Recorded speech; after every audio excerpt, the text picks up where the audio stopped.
Miss Yanfei, have you finished your investigation? I trust you will now be in a position to assess the compensation due. Yes, my investigation is indeed concluded. I can now provide a final figure for the amount payable. Wonderful. Well then, please, could you do the honors, Miss Yanfei? Of course. According to the stipulations of the contract, Mr. Crossell, you must pay Mr. Chow 10 times the original transaction price in Mora. Sure. Wait, what? Me pay her? Surely there's been some kind of mistake, Miss Yanfei. Not at all. According to my investigations and the material evidence that we've gathered, the substance claimed to be Smaragdus Jadeite that was inlaid within the Smaragdus Jadeite twin phoenix pins that you rented out to Mr. Chow was, in fact, Smaragdus Nephrite. Now, the contract states very clearly that 10 times the price shall be paid should the article not be genuine. Accordingly, you are liable for this sum, which is payable to Mr. Chow in Mora. Material evidence? What material evidence? Why, Miss Yanfei, you cannot frame me like this. I spent a huge sum to obtain that Smaragdus Jadeite, and yet you claim that the ore inlaid on the hairpins is somehow fake? I demand to see your evidence. Indeed. Only a testimony from an expert witness involved in the processing of the ore can serve as an authoritative assessment of whether it is genuine. Traveler, please produce the evidence in question. This is a processing record from the Jade Mystery, along with stone samples and an affidavit signed by the business owner, Chateau. Seriously? Even the boss there couldn't differentiate between Smaragdus Jadeite and Smaragdus Nephrite. How does this prove anything? In any case, Smaragdus Nephrite is the outer layer of Smaragdus Jadeite. So I had him cut away the Nephrite, he returned the valuable Jadeite core to me, and some Nephrite samples remain in the store. What am I missing exactly? That's an unsubstantiated belief. Well, your claim that my ore is fake is just as unsubstantiated. And we are here to talk about evidence, aren't we? Ugh. Looks like our first piece of evidence didn't convince him at all. Seems like he came prepared. What should we do next? Hard evidence, something legally binding. We have just the thing. Show him, Traveler. This document proves that my hairpins are the real deal, doesn't it?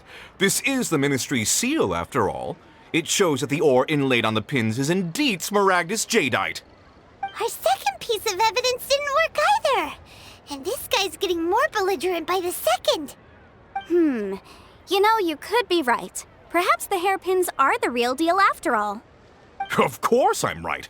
All the evidence shown supports my story. Well, hang on a moment now, because I do recall one final piece of evidence that we haven't revealed yet.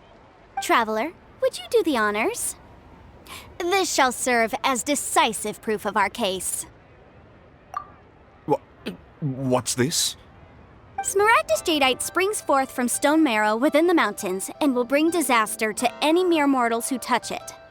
Sustained contact with Smaragdus Jadeite over a prolonged period will, in less serious cases, cause a mild malady, while in serious cases, the patient may suffer a dramatic change of personality and fall seriously ill. Mr. Crossell, were you aware of these peculiar properties of Smaragdus Jadeite? I had no idea. No idea, you say? I'd guessed as much. But for you to have rented out such a dangerous item, I'm afraid that this falls outside the scope of my work, but within that of the Ministry of Civil Affairs. However, I'm sure that the Ministry will be relatively lenient considering that, as you say, you were ignorant of the danger you posed. Don't worry, Mr. Crossell. I will make sure that all the evidence presented here will be handed over to the Ministry. I trust that you'll give them your full cooperation in their investigations. What? Wait! I knew. Oh, so you knew? Oh, dear Mr. Crossell. But if you knew of Smaragdus Jadeite's dangerous properties beforehand, why would you... Huh? No, The hairpins aren't actually inlaid with genuine Smaragdus Jadeite? Is that what you were about to say?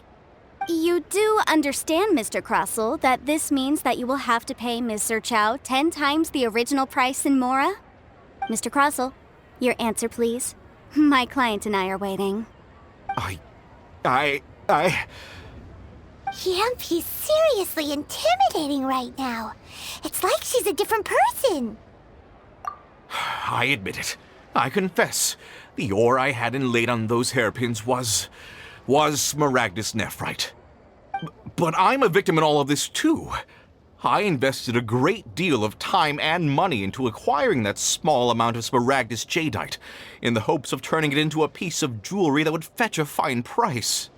But after receiving it and carrying it around for a few days, I started to feel extreme discomfort. I couldn't sleep a wink or eat a single bite. I was in a constant state of agitation, too. I went to Boo Boo Pharmacy to get myself checked out, only to discover that this sort of stone cannot be worn as jewelry. But how could I let all that money go to waste? That's why I had another pair of hairpins made from Smaragdus nephrite, which is almost indistinguishable from Smaragdus jadeite. I kept the real Smaragdus jadeite in a specially made box. I daren't touch it again. I was worried that someone would see through it, which is why I only dared to rent them out, not sell them. And then to top it all off, Jiqiao lost the hairpins after I rented them out to her.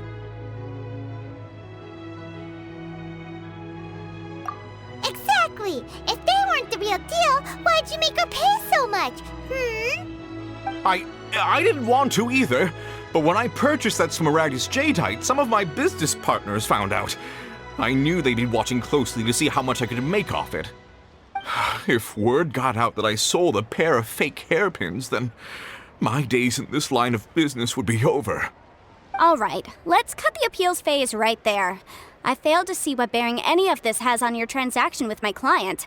According to the contract, you must pay Mr. Chow 10 times the original price in Mora, and that is final. 10 times? Kroso looks like he could faint any second. As for me, according to my contract with Mr. Chow, 20% of that sum will go to me. 20%? That's as much as I spent on that Smaragdus jadeite! There's no need. It's fine. You don't have to pay me that much, Mora. Even if the Smaragdus jadeite on those hairpins was fake, I still bear responsibility for losing them. Legally or not, I think I owe some compensation for that. Ms. Jiqiao, you... However, Mr. Crossell, since you have no use for that chunk of Smaragdus jadeite, why don't you give it to me instead? I'll consider us even. What? But all right then. This cursed rock's brought me enough grief as it is. Miss Yanfei, I'll turn this Smaragdus jadeite over to you. I trust that it will suffice as remuneration? Well, that's not quite how the rules say this should go. But whatever, it'll do. Thanks so much for your help this time, Miss Yanfei. When you have the time, I'll be sure to visit and express my thanks more appropriately. Oh, come on. No need to stand on ceremony. Now, if I may confirm this again, Mr. Chow, have you and Mr. Crossell come to an understanding? Well, yes, I believe we have. Well then, that's good. Mr. Crossell, it seems that my client has no further claims against you. Is that so? That's good. That's good. Actually, Mr. Crossell, I'd like to talk business for a second if I may. I could see from the hairpins you produce that you're very skilled in jewelry design.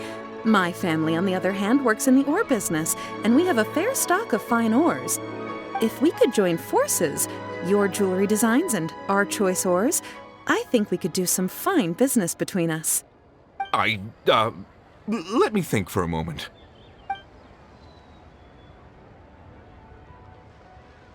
Well, that's that. And we've got the Smaragdus jadeite that Granny wants too. All's well that ends well, eh? Exactly. Usually when someone tells us they've lost something, we end up searching all over the place for it. But this time, you managed to solve the problem with just a big stack of documents. Even though the solution didn't involve actually finding the hairpins. The right solution depends on your perspective on the problem. The objective of my client, Mr. Chow, was to reduce her liability to pay compensation. So, rather than looking high and low for some hairpins, Proving that the rented item was nowhere near worth what the vendor had claimed it to be was the more efficient solution. An Adeptus. Speaking of, you took part in that battle, didn't you? In which case, you would have heard what Granny said. Liyue Harbor is now a city ruled by humans. The title of Adeptus means precious little to me compared to my job as a legal advisor. In any case, don't you think that the Liyue Harbor of today needs legal consultancy far more than it needs adeptal powers? Paimon can think of someone who would definitely disagree with your reasoning. Well, since we got what we came for, it's time to pay Granny a visit. I bet she's been on tenterhooks for a while now.